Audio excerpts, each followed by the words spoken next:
Territorio Reportaje. Porque todos tenemos una historia que contar. Con el periodista Agustín del Castillo.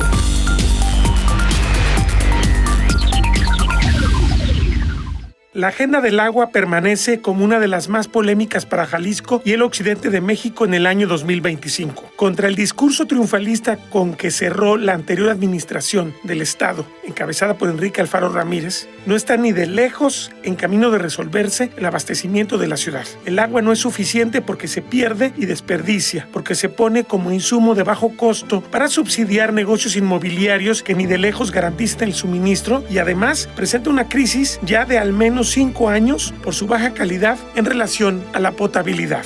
¿De dónde viene el agua? Guadalajara ha extraído del lago de Chapala cada año entre 190 y 240 millones de metros cúbicos, lo que equivale a entre 55 y 60% de la dotación total del servicio. La fuente más antigua de la metrópolis, su acuífero subterráneo, aporta alrededor de 100 millones de metros cúbicos y se transporta agua de 3 represas de los Altos de Jalisco, la fuente de agua más problemática por estar dentro de las fronteras del desierto de Chihuahua y por afectar directamente al más importante enclave pecuario del país. De ahí provienen hasta 65 millones de metros cúbicos anuales. La ciudad consume, de este modo, cerca de 400 millones de metros cúbicos al año, es decir, una dotación diaria de 202 litros por habitante, incluidos todos los usos, doméstico, servicios públicos, industrial y comercial, en los 9 municipios metropolitanos. El problema se da en el manejo de ese enorme recurso. Del agua que se provee a la ciudad, las pérdidas físicas, básicamente las fugas, alcanzan al menos 30% y el agua no cobrada podría ser de 40% de la facturada. Es descomunal. Eso reduce en físico la disposición de agua por habitante a menos de 140 litros diarios. Bajo el supuesto de que esa agua se facture, el sistema intermunicipal de agua potable y alcantarillado solo está cobrando alrededor de 85 litros por persona. Esto explica breve y claramente por qué no hay recursos económicos suficientes para gestionar el enorme sistema y la razón de que ni siquiera se le invierta lo necesario para mantenerlo en forma. La infraestructura se sigue deteriorando cada día ante la falta de inversión y eso no solo afecta en lo financiero, un círculo vicioso, sino que ha hecho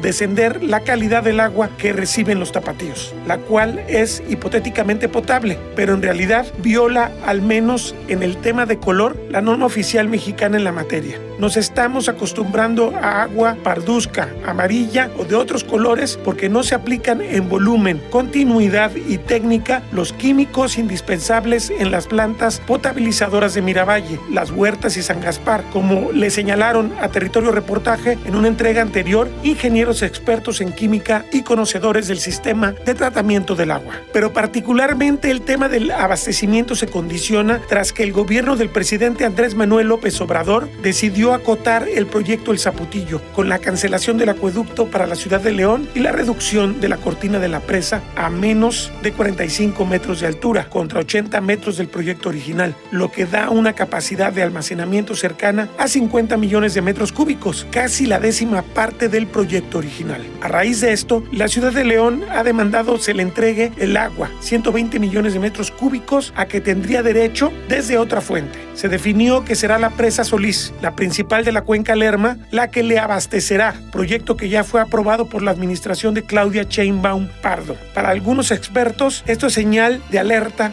de que el acuerdo de 2004, refrendado en el decreto presidencial de 2014 de la cuenca Lerma-Chapala, podría afectarse y dañar el suministro de agua que debe llegar hacia el lago de Chapala. Esa es la duda que plantea el exgerente estatal de la Comisión Nacional del Agua y negociador para Jalisco del acuerdo de 2004, Carlos Hernández Solís, así como Juan Pablo Macías, analista en temas de agua. Sin embargo, el coordinador del todavía existente Observatorio Ciudadano para la Gestión Integral del Agua, Juan Guillermo Márquez Gutiérrez, es optimista y cree que no hay conflicto con el aprovechamiento del Lerma por León. Escuchemos primero un segmento de la plática que sostuvimos con Carlos Hernández Solís. Para quienes pensaban que el cierre de la disputa por el agua en la región Lerma-Santiago iba a ser esta presa de mínimas características del Zapotillo, que apenas le está dando un poco de agua a la ciudad de Guadalajara, pues me parece que el tiempo nos alcanzó muy rápido. Evidentemente León tenía un derecho garantizado desde el año 95 durante la presidencia de Ernesto Zedillo y lo iba a reclamar porque León siente que tiene necesidad de 3.800 litros por segundo. ¿Cuál fue el camino que siguió León? Buscar la presa de Solís, que se ubica, que es la principal presa artificial, principal vaso artificial de la cuenca Lerma, para extraer de ahí 3.800 litros por segundo. Ya es público. Y obviamente esto parece que trastoca los acuerdos que ya tienen 20 años de la cuenca Lerma, que fueron acuerdos muy importantes porque hay una prueba definitiva que se da sobre los hechos. Chapala desde estos acuerdos no ha entrado en una crisis que se asemeje a la crisis de los 90, ni mucho menos a la crisis de los 50. Entonces vamos a entrevistar a Carlos Hernández Solís, quien ha trabajado muchos años en la Comisión Nacional del Agua, pero además en los años de esta negociación trabajó para la Comisión Estatal del Agua de Jalisco y bueno, nos va a dar el testimonio de lo difícil que fue sacar este acuerdo y de lo importante que es volver a ver cómo trastoca las cuentas del agua, lo que León está pretendiendo y que tiene el apoyo del gobierno de la República, de la presidenta Sheinbaum. Recordemos que esto que pasó con el Zapotillo de quitarle el agua del Verde a León, se tomó esa decisión en el gobierno apenas anterior de Andrés Manuel López Obrador. Carlos, gracias por estar con nosotros y que nos aclares, esta es una cosa verdaderamente esencial para la gente. ¿Qué implica para la cuenca Lerma y para el lago de Chapala y para Guadalajara que León le vaya a sacar 3.800 litros por segundo a la presa de Solís? Buenos días, Agustín. Buenos días a todos los que nos ven, nos escuchan. La verdad, los acuerdos de la cuenca Lerma-Chapala son hasta ahora, si no me equivoco, el único esquema de manejo de agua acordado entre la sociedad, usuarios, gobiernos para distribuir el agua que es de propiedad nacional de la cuenca Lerma-Chapala. Este trabajo inició allá con los acuerdos del 13 de abril de 1989, que entre sus objetivos principales era el ordenamiento del aprovechamiento del agua, y concurrió primeramente con los gobernantes, esencialmente un trabajo por voluntad política de los gobernantes. Por ahí por 1997, algo así, si mi memoria no me falla, se incorporó ya a la debate, a la discusión, a los usuarios. Pasaron, en 1991 se emitió una primera formulación para establecer cuánto le tocaba a cada uno de los usuarios de las aguas de la cuenca Lerma, en su totalidad integrada por porciones estatales de Estado de México, Querétaro, Michoacán, Guanajuato y Jalisco. Y en función de que era una cuenca con sobreconcesionamiento, lo que significa es se había otorgado o titulado por X circunstancias un mayor volumen a los usuarios que el que la cuenca en su producción natural generaba, afectando o evidenciando este tipo de sobreconcesionamiento en las crisis, en los niveles de conservación del agua de Chapala, cuyo defensor principal pues era el gobierno de Jalisco. Se logró después de, estoy hablando, 1989 hasta 2004, ya con incorporación en los diálogos no solo de los funcionarios estatales, sino de la sociedad organizada y los usuarios principalmente, se integró la primera asamblea de usuarios de aguas nacionales en el país, que fue la asamblea del Consejo de Cuenca Lerma-Chapala, y con base a acuerdos que costaron mucho, estoy hablando 1990 al 2004 cuando menos, fueron, si mi memoria no falla, más de 150, casi 200 o más reuniones en las que participaron directamente los representantes de los usos agrícolas, que esencialmente es el usuario principal de las aguas superficiales de la cuenca Lerma-Chapala. Guadalajara es usuario de las aguas superficiales de la cuenca Chapala. Estoy hablando de un usuario de carácter humano de agua potable, una pequeña porción en León, Guanajuato, otra pequeña porción muy pequeña para la capital del estado de Guanajuato. Y sí, algunas tomas ínfimas de algún poblado que recurría a estas aguas. Y sobre esa base se dialogó, se batalló y se logró lo que implicaba el hecho de estar manejando una cuenca sobreexplotada. Que cuál es, no podías estar entregando la cantidad de agua que se tituló o que se almacenaba en las presas de la cuenca sin poner una restricción que se reflejara en la conservación de los niveles del lago de Chapala. Hay que señalar, Carlos, que es una cuenca que no es regular, no llueve igual todos los años, y esto hace que haya años con mucha agua y años con demasiado poca agua, ¿no? Esto es importante de considerar al momento de decir cuánto te va a tocar este año. Es muy, muy importante, incluso lo que se consideró marca una pauta que por alguna razón no se ha replicado a nivel nacional en las cuencas sobreexplotadas, y en donde parece así medio crudo, medio fuerte, pero la única realidad que ayuda y prevaleció para que se estableciera un margen de recuperación para los cuerpos de agua del lago de Chapala principalmente fue que el usuario aceptó, después de hacer 1000 cálculos, 1000 fórmulas, el usuario aceptó utilizar o usar o que se le asignara, concesionara, se le diera menos agua que la que su título legal le otorgaba.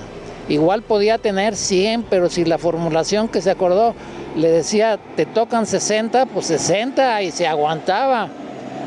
Yo le comentaba a algunos amigos, alguien en el transcurso de estas negociaciones le llamó al acuerdo de distribución, me dijo, tu acuerdo de distribución es un acuerdo de resignación, y para mí significó mucho porque sí dije, efectivamente, es un acuerdo de resignación porque todos los usuarios están aceptando, en su caso, que se les conceda en un año determinado mucho menor agua que la que tiene en su título, o mucho menor agua que la que está almacenada en sus obras de cabeza, entiéndase, presas o la laguna de Yuriria o la laguna de Chapala. Es un acuerdo de resignación que con base a diálogo y a mucho debate y a muchas fórmulas que se hicieron, se logró aceptar, se aceptó una restricción que no les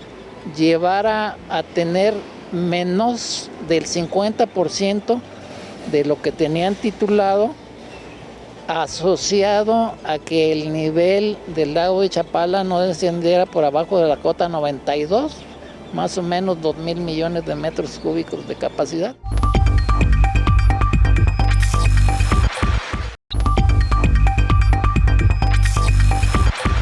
Pero no todos los conocedores ven las cosas de esa forma. Juan Guillermo Márquez Gutiérrez fue de los principales negociadores salteños para cancelar el envío de agua a León y defiende este logro como una defensa de la región, pero que a su juicio no daña los intereses de Jalisco ni de Guadalajara. Pues estamos con el ingeniero Juan Guillermo Márquez Gutiérrez, usted lo debe conocer, ha sido constante fuente de información de temas de agua que hemos abarcado aquí en Territorio Reportaje, y bueno, ¿Quién es él? Pues usted también ya sabe, es el presidente que ha tenido un organismo que está mortecino, pero que todavía tiene una existencia legal, que es el Observatorio Ciudadano para la Gestión Integral del Agua en Jalisco, pero además de un organismo cívico de los Altos de Jalisco que se llama Conredes.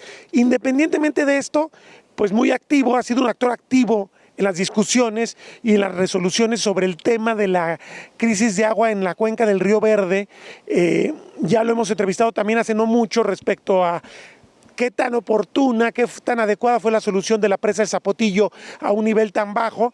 Tuvimos una visión también sobre este tema, pero ahora me parece que es muy importante abordar su opinión, porque sin duda, más allá de los intereses, está el tema de que la presa Solís podría ser fuente de abastecimiento público urbano para la ciudad de León, lo que le mete una competencia directa al lago de Chapala de la ciudad de Guadalajara, un tema que tendrá que abordarse. Y me llamó mucho la atención, ingeniero, su postura respecto a que además no es nueva. La ciudad de León tiene de algún modo infladas sus expectativas respecto a necesitar agua, más por una necesidad de una industria inmobiliaria que por la ciudad en sí. Platíqueme un poquito, deme los argumentos sobre el tema de la ciudad de León y el uso que traen, esta pretensión que traen de sacar el agua de donde sea. Bien, yo creo que conviene un antecedente que es cuál era el propósito de la presa del Zapotillo, de ese proyecto.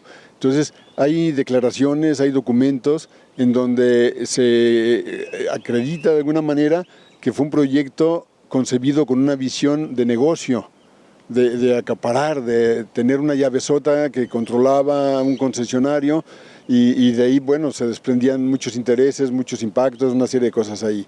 Entonces, con esa visión, pues bueno, tendrían que, digamos, suavizar ese aspecto, no podrían declararlo abiertamente que tenía ese carácter, sino era para cumplir con el derecho humano al agua, el abastecimiento hacia León, que era una ciudad sedienta, que alrededor del 2014, 2016 se estaría quedando casi sin agua, una serie de cosas ahí. Pero bueno, en lo largo de este camino, pues, que se ha recorrido con el análisis y la pertinencia y los impactos de ese proyecto, pues entre ellos encontramos un documento del Instituto de Planeación de León. Es un documento de 2015 en donde hablan que el nivel de abastecimiento para la ciudad de León era de un 98.9%, y que el 1.1 que hacía falta no era porque no tenían disposición de líquido, sino por una infraestructura irregular o que estaba en proceso de construcción. Entonces, eso muestra que no era una necesidad como tal para abastecer el uso doméstico en León, sino estaba oculto en los intereses económicos que se fueron descubriendo después.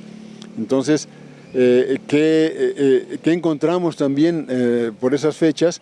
Un documento que al menos en la portada pues aparece firmado por la Conagua, la Comisión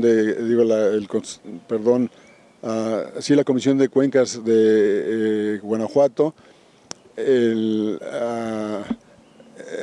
Ayuntamiento de León, el Gobierno del Estado, en donde ellos analizan en ese documento cómo puede recuperar volúmenes el Estado, y en este caso pues León, por diferentes acciones. Entonces hay una de ellas que es el que tiene el mayor volumen por recuperar, que es que se respeten los volúmenes concesionados. O sea, que eso muestra lo que hemos sabido siempre, cómo han retenido en la presa Solís volúmenes de agua por encima de los acuerdos, de los decretos, de todo. Siempre ellos han retenido más agua y han usado más agua de la concesionada, y lo confiesan ahí, está documentado. Entonces, con esa acción, que no costaría más que las inspecciones que se hicieran, podrían recuperar más de 300 millones, algo así como 384 millones de metros cúbicos, nada más con esa acción. Quieren quitar a una cuenca deficitaria 120, entonces ahí tienen tan solo para satisfacer sus necesidades por mucho tiempo. Esta otra de las acciones que recuperaban en importancia de volumen, tecnificando el riego, también es un volumen ahí muy, muy importante el que se recupera, algo así como o 300 millones, un poco más de 300 millones de metros cúbicos. La suma de todas esas acciones rebasaba los 1.000 millones de metros cúbicos. Entonces ellos hacen en ese documento un análisis y aparentemente sería muy costoso, pero entonces vinculamos ese análisis con los costos que ya tenía el proyecto del Zapotillo, no el presupuesto inicial, sino los costos que llevaban a ese corte, en donde era mucho más barato entonces y ahora con mayor razón emprender esas dos acciones que son muy simples. Una de ellas, como decíamos, pues solamente respeta los volúmenes que tienes concesionados. Entonces la otra sí tiene que involucrar un poco más ahí la cuestión de los productores, el dinero para tecnificar, etcétera. Pero bueno, hay anuncios a la fecha de que ya están trabajando en ello, que van avanzando. Entonces, ¿qué nos coloca en el escenario? Por eso decimos que están generando una alarma, quizá algunos un poco como desquite, digamos, a un proyecto que le apostaron mucho, que se involucraron y que fracasó para ellos, pues es como tensar las cosas otra vez, Guanajuato, Jalisco, porque con el escenario que tenemos, con esos documentos, ese volumen que se lleve desde la presa Solís, porque ya se anuncia que estarán asignando recursos a partir de septiembre para construirlo, pues no debe ser tocando el decreto y los convenios que se tienen con Jalisco para mantener el nivel mínimo del lago.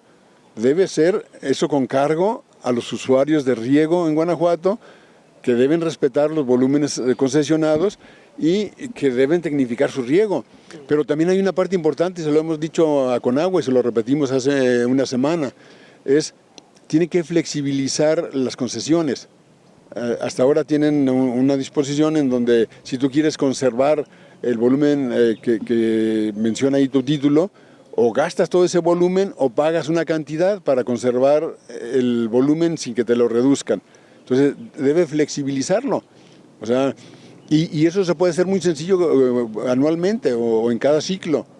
Es decir, bueno, comenzando obviamente por las concesiones de mayor volumen, es qué vas a hacer, cuánto vas a sembrar, cuánta agua vas a necesitar, entonces te voy a ajustar tu volumen, no de manera definitiva en tu título, sino por ese ciclo o por 2, 3 ciclos, según como estén los planes, y esos volúmenes los pueden tomar para la ciudad de León. En este caso ya están hablando de Celaya y de Irapuato también, ¿verdad?, como una ganancia para ellos.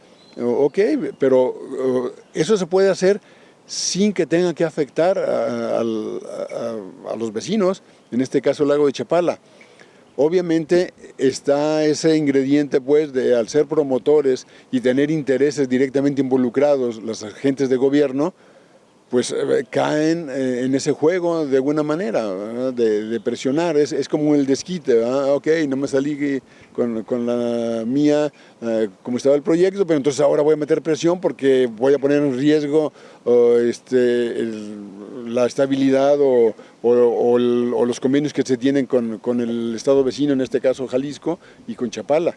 En todo caso, lo que necesitaríamos y no tenemos en este momento es un trabajo formal cruzando los datos, diciendo, mira, esta agua viene de esta fuente, son estas concesiones, algo que tenga una equivalencia, porque se queda mucho la especulación, porque en realidad lo que tenemos oficial es el acuerdo de distribución de aguas que se firmó de 2004, el decreto de Chapala y los cada año los acuerdos de distribución que se dan cada año por la cuenca Lerma-Chapala, pero no tenemos el análisis. Usted me habla de un documento de 2015, pero como que quizás el gobierno federal, la Conagua, debió haber dicho, bueno, sí voy a echar adelante este proyecto, pero justamente bajo estos argumentos y no estoy afectando ni a Chapala ni a nadie. Como que ha faltado de parte de la autoridad esa contundencia y esa claridad con los datos, ¿no? Ah, sí, por supuesto.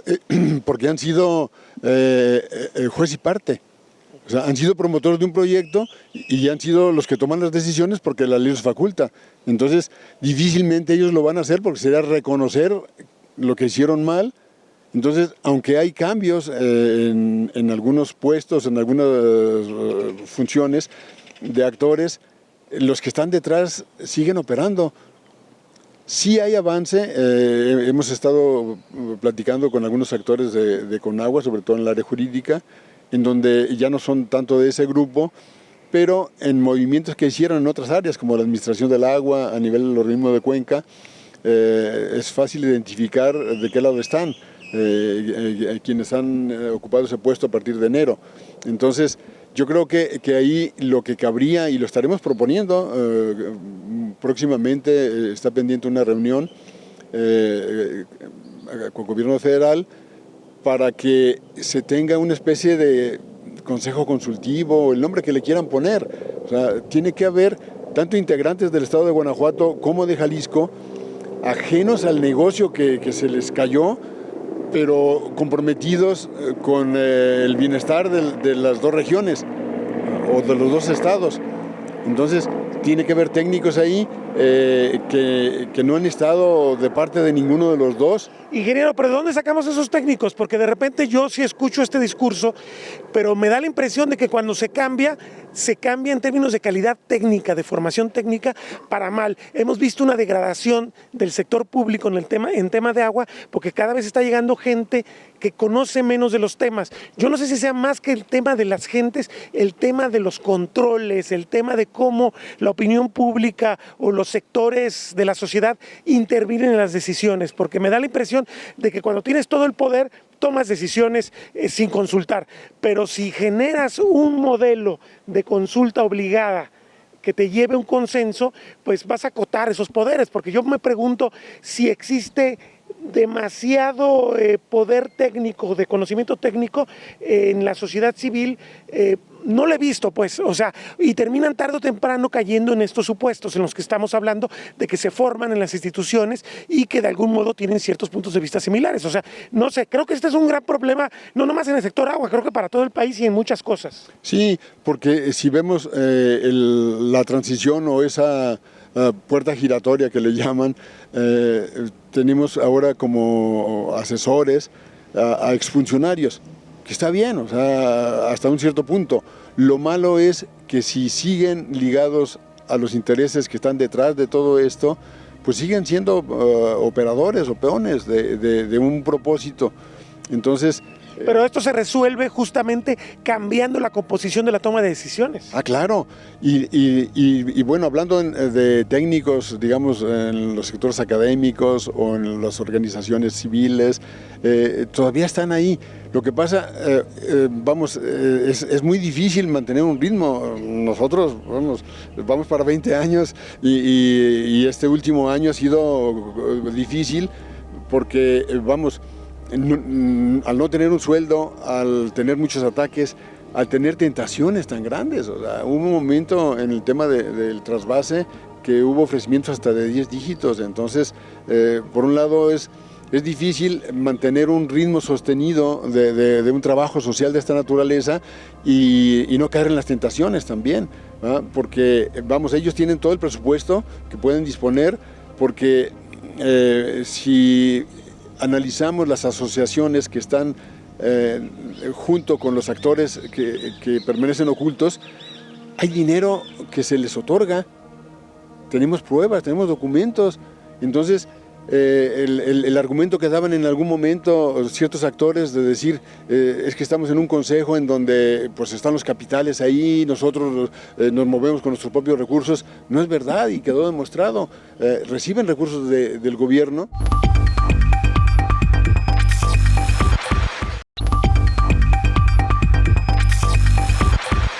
El área metropolitana de Guadalajara tiene desde el año 1955 un matrimonio indisoluble con el lago de Chapala. Las aguas superficiales del mayor lago de México han sido uno de los factores esenciales del éxito de la capital de Jalisco como enclave económico, cultural, social y político. La posibilidad que da tener a 45 kilómetros el mayor lago del país, que en plenitud puede alcanzar casi 8,000 millones de metros cúbicos, esto es, 8 millones de litros, es un privilegio del que han carecido otras grandes ciudades mexicanas como Monterrey, Puebla, Tijuana, Toluca o la misma Ciudad de México. Esta condición ni de lejos ha sido una solución definitiva para el abastecimiento de agua de la conurbación, que ya alcanza casi 5.5 millones de habitantes. La causa no es directamente el líquido disponible, sino su manejo inadecuado e ineficiente, que, como ya señalamos, implica reducir el agua de verdad disponible de 202 litros a 140 litros diarios por persona. El primer paso en la dirección correcta es asegurar que el agua de la principal fuente de abastecimiento no verá su flujo interrumpido, lo que solo se puede lograr con la construcción de la segunda línea del acueducto Chapala-Guadalajara, no para extraer un litro más de agua del lago, sino porque la primera línea, construida en 1989, ya alcanzó su vida útil. El riesgo no es que el CIAPA nos quiera traer más agua de Chapala, sino que la ciudad colapse porque se ve interrumpido el flujo desde su principal fuente de abastecimiento. El ecologismo ha dado cosas muy importantes a la sociedad contemporánea, pero a veces o esconde otro tipo de intereses. Vale la pena el expediente de cómo California comenzó el cierre de sus centrales nucleares con una campaña ecologista pagada por las petroleras, o sencillamente su planteamiento radical de reducir el impacto ambiental a cero es una utopía cuyo traslado a la realidad puede traer serias pesadillas en el mundo real. Oponerse a construir la segunda línea del acueducto Chapala-Guadalajara entra al menos en la segunda de las opciones. Resulta un delirio sustituir el lago, una fuente confiable y continua y de costo menor en bombeo, por la cuenca del Río Verde, cuya infraestructura es insuficiente. Se ubica en zona de escasez de lluvia e impacta derechos económicos y sociales que ya mostraron su músculo en la crisis de la presa del Zapotillo, y que además, en el caso improbable de que haya dinero a manos llenas para construir nueva infraestructura, la presa del Zapotillo, concluida hace casi un año, no ha abastecido agua a la ciudad, según reveló la Secretaría de Gestión Integral del Agua de Jalisco hace apenas unos días. Lo cierto es que ese dinero no podría responder en el corto plazo.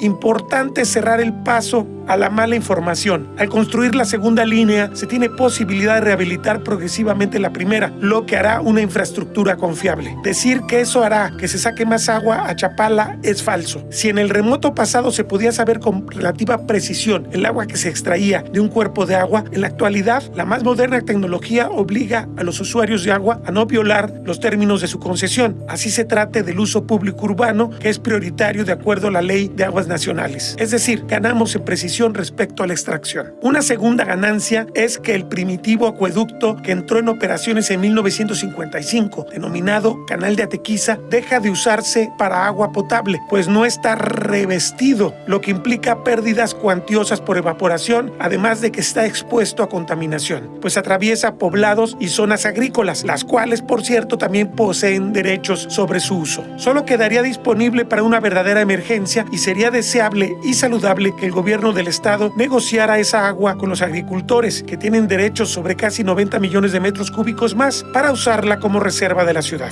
Lógicamente, a cambio de infraestructura y apoyos reales, tangibles. La imposición de proyectos ha sido un lastre para la gestión del agua en México. Un servicio ambiental debe ser pagado o compensado de forma satisfactoria. Abastecer a una ciudad cuyo Producto Interno Bruto anual rebasa 55,000 millones de dólares no debería dejar en la ruina a las comunidades agrícolas y ganaderas cuya agua se reduce a favor del gran conglomerado urbano y político. Tercero, y lo más importante, Guadalajara, al permanecer como usuario de Chapala, mantiene su peso político y económico a favor del rescate integral del mayor lago del país. La extracción de 240 millones de metros cúbicos del lago no representa sino una fracción de lo que se aprovecha en la cuenca Lerma-Chapala, y en el caso de un embalse natural que no ha bajado de 3,000 millones de metros cúbicos en 20 años, de 6 a 8% de sus pérdidas anuales. A cambio, Guadalajara negoció un acuerdo de distribución que le aportó más agua al lago y que impidió sus crisis de existencias recurrentes. Es verdad que hace falta mucho por negociar para mejorar la salud del lago, pero eso necesita inversión pública y presión política, que solo Guadalajara y Jalisco le pueden garantizar al Gran Lago. De manera que ponerse a trabajar sobre el proyecto de la segunda línea del acueducto es una buena noticia para la ciudad, que debe dar paso a un verdadero proceso de discusión sobre cómo pasar a una nueva etapa de manejo del agua, en el que traer agua de fuentes lejanas no es la solución, sino un sistema intermunicipal robusto que dé agua de calidad, reduzca al mínimo las pérdidas, segmente el agua de acuerdo al uso, la cobre a precios reales, sin dejar de subsidiar a quienes realmente lo necesitan, sanee los residuos y sobre todo la reutilice. Ese es un futuro sostenible y realista para Guadalajara y para Chapala. Sobre esto reflexiona nuevamente Juan Guillermo Márquez Gutiérrez, quien encuentra ilógico que se pida a la semiseca región de los Altos la seguridad hídrica que puede dar Chapala. Porque es importante para Guadalajara que realmente consolide a Chapala como su fuente de abastecimiento principal, que a final de cuentas es eso. Bueno, en primer lugar, porque no dispone de otra fuente de esa magnitud. O sea, es un privilegio el que esté tan cercano a Guadalajara un lago con esas dimensiones, aún con la problemática que presenta. Yo creo que lejos de estar en oposición a la construcción de un segundo acueducto, los que quieren defender el lago deberían estar, al contrario, participando en ese proceso, porque ahí pueden negociar incluso que se plantee un plan de desarrollo para la cuenca del lago, para la ribera. O sea, en la medida que el lago provea esa cantidad de agua a Guadalajara, en esa medida tendrá un defensor ante todos los embates que tiene la cuenca del Lerma, como ya se ha vivido en décadas pasadas. Entonces, yo creo que ahí se tiene que ver, más que con ese interés de protagonismo que pudieran tener algunas organizaciones o algunos actores, es cómo se conforma un buen equipo para que las cosas se hagan de la mejor manera y sobre todo con transparencia. Yo creo que ahí la clave para mejorar la gestión integral del agua pues está en que las dependencias como el CIAPA, la CEA, la CEGIA, cuenten con un consejo consultivo técnico ciudadano que de una manera, honorífica, le contribuyan a las soluciones. Y en eso, en ese consejo, pues caben los defensores del lago perfectamente. Y la calidad de agua para Guadalajara mejoraría considerablemente, porque no es lo mismo traer el agua de Chapala en una tubería cerrada a un canal a cielo abierto, con todo lo que implica en el trayecto. Entonces, por otro lado, no tiene un sustento real el planteamiento que hacen de que con ese segundo acueducto se extraería más agua del lago. La mejor manera para controlar las extracciones pues es a través de tuberías cerradas y aplicando los equipos y las tecnologías que existen para tener una medición más precisa. Es absurdo que por un lado defiendan que no se rebase el volumen concesionado, pero por el otro lado están de acuerdo con que se siga trayendo agua por el canal a cielo abierto, en donde ¿quién controla ahí? ¿Cómo se mide? Ahí sí puede haber extracciones superiores a la concesión. Entonces, exacto. Yo creo que ahí lo mejor es unirnos todos, y el unirnos no significa sumisión, no significa no participación, sino sentémonos, pongámonos de acuerdo. Exigir como sociedad cuentas claras al gobierno para que las cosas se hagan bien, y haciendo eso pues se tienen que hacer bien, porque así se hacen en muchas partes, pues. Claro, y además las entidades de gobierno no le deben de tener miedo a la crítica, al debate. Tiene que dejar de lado esos supuestos consejos a modo en donde solamente les aplauden las decisiones que de antemano están tomadas. Yo creo que tenemos que dar un paso adelante en el sentido de ese diálogo, ese debate, esa aportación de ideas en conjunto, ¿verdad? Porque de lo contrario, ¿cómo podremos avanzar? O sea, claro, con los escenarios que hemos tenido siempre. Exacto, y bueno, con esto remato esta breve conversación. Es evidente que ya tenemos que empezar a olvidarnos de que traer agua cada vez de más lejos, y además de sitios que tienen precariedad de por sí, vaya a ser la solución para una gran ciudad. Eso no es seguro para una gran ciudad. Tenemos que pasar una etapa nueva en el manejo del agua para Guadalajara. No, porque se sigue defendiendo un decreto, el del 95, de la cuenca del Río Verde, en donde el 95% o más de esa agua reservada es agua de lluvia, en donde no tenemos la garantía de que haya las precipitaciones suficientes y las necesarias, además de la afectación de derechos, como ya se ha manejado en años anteriores, vamos, con decretos de esa naturaleza que obedecen mucho más a un modelo que se le ha llamado de gestión de oferta, en donde ante la demanda hay que ofertar lo que la demanda está pidiendo. Y de esa manera nunca pasaremos a un esquema de gestión integral y no cuidaremos ni las demás fuentes de abastecimiento, como es el agua subterránea en el caso del área metropolitana, y el lago de Chapala, que es la joya para el abastecimiento de Guadalajara.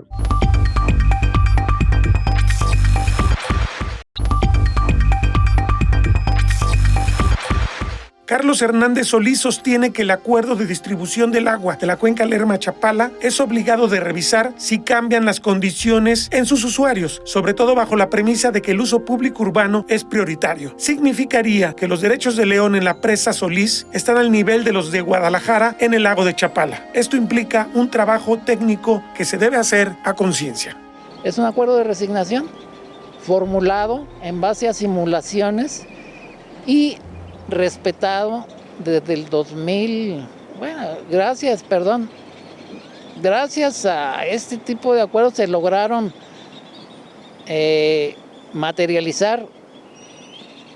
acordar 3 trasvases. A mí me tocó materializar 2, que fue lo que impidió que en el año 2003, si no se hubieran hecho esos trasvases, en el año 2003 probablemente el lago de Chapala hubiera llegado a la peor elevación de toda su historia registrada en 120 años. O sea, peor que el 55, peor que el 91.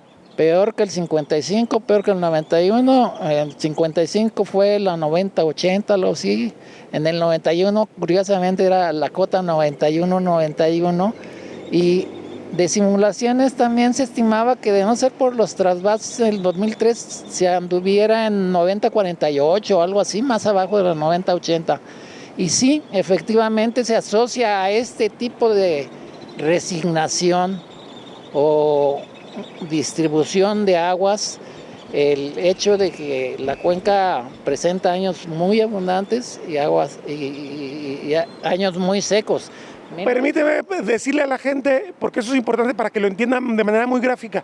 Básicamente el acuerdo consiste en que las presas ya no se pueden copar de agua como en el pasado, sino que cuando llegan a su nivel máximo ordinario deben hacer el vertido hacia cuenca abajo, porque antes se buscaba primero llenarlas prácticamente hasta casi desbordar para garantizar el agua para la agricultura. Ahora ya no, llegas a un nivel, al nivel que oficialmente es el ordinario, y empiezas a verter hacia aguas abajo. Sí, efectivamente. De hecho, por ejemplo, la misma presa Solís se implementó después de su origen un vertedor, que es la obra de Macías, que hace que vierta en forma natural cuando se llenan por las abundancias las presas. Se implementó con un vertedor controlado a base de compuertas, lo que permite un sobrealmacenamiento. Se empezaban a sobrealmacenar las presas, lo que implicaba, fue aceptar el castigo.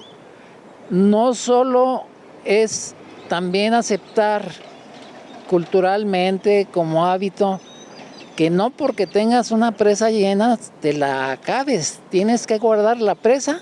Es una alcancía que te permite tener un almacenamiento para cuando no tengas. La alcancía te permite sacarle al cochinito dinero cuando no traes. La presa te permitía tener un guardadito de almacenamientos para cuando vienen dentro de este concepto de erraticidad de la naturaleza, que a veces da mucha agua, a veces da poca, tener esa alcancía que permitiera enfrentar de mejor manera los años secos, los años con sequía. La sequía también es un concepto que se tiene que asumir, que no es lo mismo que estiaje.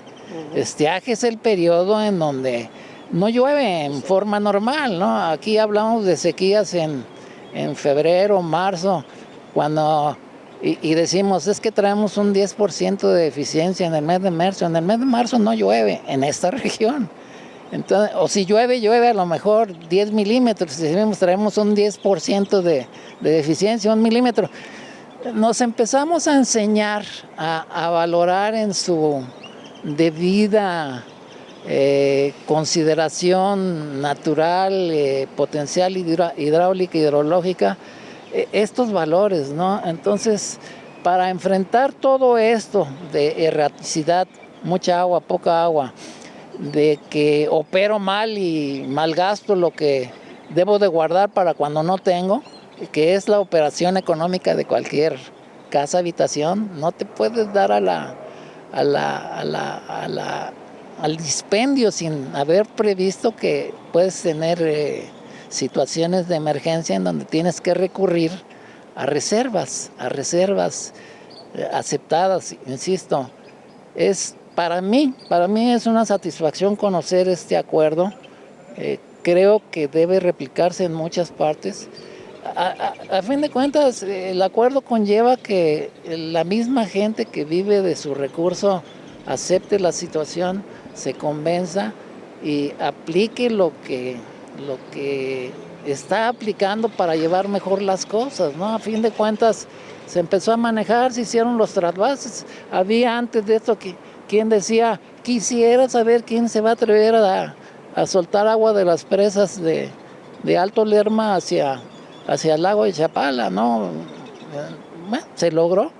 Trabajo, conciliación, discusión con respeto, discusiones fuertes, pero se logró este acuerdo. Entonces, el acuerdo prevé que ya no se le saque más agua de la que se define con el formulario, porque de lo contrario vas a empezar a pegarle a las demandas establecidas y obviamente a la conservación del lago de Chapala, ¿no? Entonces es fundamental que se tenga cuidado. Seguramente deben de estar previéndolo, pero hay que, por parte del Estado de Jalisco o de los demás estados, estar pendientes de lo que se va a hacer, si se va a hacer esta nueva obra en donde se aplique una extracción de Presa Solís para llevar agua a León. ¿A costa de qué debemos saber? ¿O cómo se está previendo que no haya una consecuencia que altere lo que se ha logrado hasta el momento? Porque hay que apuntar, si le va a sacar 3.8 metros cúbicos por segundo a Presa Solís León, esto implica prácticamente un poquito más de la mitad de lo que Guadalajara tiene derecho a sacarle a Chapala. O sea, se incrementa en 50% el uso público urbano, y hay otra reflexión importante: el uso público urbano es prioritario. A ese no se le, a Guadalajara, una cosa que hay que reconocer de los acuerdos, nunca se le han negado sus 240 millones. No es lo mismo negociar con un usuario urbano que con un usuario agrícola, al cual sí se le puede hacer este juego y generar compensaciones, y se puede entender, pues. Entonces, la naturaleza jurídica del usuario público urbano es diferente. Entonces, si se incorpora un nuevo usuario público urbano, se pueden trastocar muchas reglas si no se cuida en que las cuentas estén bien armadas, ¿no? Hubo un director en Comisión Nacional del Agua responsable de lo que tenía que ver con servicios para consumo humano, en donde preferentemente recomendaba no mezclar obra que tuviera que servir a más de un usuario. Digamos, si complicas la operación comprometiéndote con el riego, comprometiéndote con la industria, comprometiéndote con el humano, puedes llevar a crear conflictos sociales muy fuertes. Es recomendable dentro de lo posible, cuando no hay más remedio, bueno, pues se tienen que hacer las cosas, pero todo se tiene que hacer justificando, fundamentando, presentando el cómo o el por qué se está llegando a determinada conclusión para repartir las aguas que la naturaleza da. Esta cuenca Lerma-Chapala está, según los estudios, con un grado de sobreexplotación a 677 millones de metros cúbicos en promedio anual. Si se hace algo, así establece incluso los acuerdos, para recuperar agua, el agua se asume está para recuperar un poco, hasta donde sea posible, que el balance no sea deficitario, que no sea de sobreexplotación, sino que se vaya recuperando. Entonces, son cosas que hay que cuidar. Porque hay que decirle a la gente, que León les traiga 3.800 litros por segundo a Presa Solís implica en volumen anual alrededor de 120 millones. O sea, si el déficit ya es cercano a 700 millones, tenemos que ver de dónde van a salir los 120 millones de León. Así es. Se habla, bueno, de que se basan en que se van a hacer acciones de tecnificación de riego que les permita. Se habla también de un concepto, recuperar agua. A ver, la tecnificación lo que permite es regar una misma superficie con menos agua, pero el agua la da la naturaleza. Entonces te permite que si la naturaleza te da poquita, alcances a regar la superficie que ya tenías. Pero no es así como decir, ya tecnifiqué, ya voy a tener un valor de recuperación aquí, 10 costales de agua para cuando me haga falta. No, todo va en función de cómo la naturaleza se comporta y de cómo operes, para no entrar en problemas al rato de que comprometas un servicio para el humano que no puedes dañar. Es una primicia, es un criterio que las obras para consumo humano deben diseñarse para satisfacer la demanda diaria de una población. No se vale que tengas déficit. En el riego sí se acepta tener déficit. Ahora voy a regar menos o qué sé yo, pero el agua de consumo humano se asume como una responsabilidad de dotar la cantidad de agua necesaria para que salves el día con una buena calidad de suministro. Territorio Reportaje. Porque todos tenemos una historia que contar. Con el periodista Agustín del Castillo.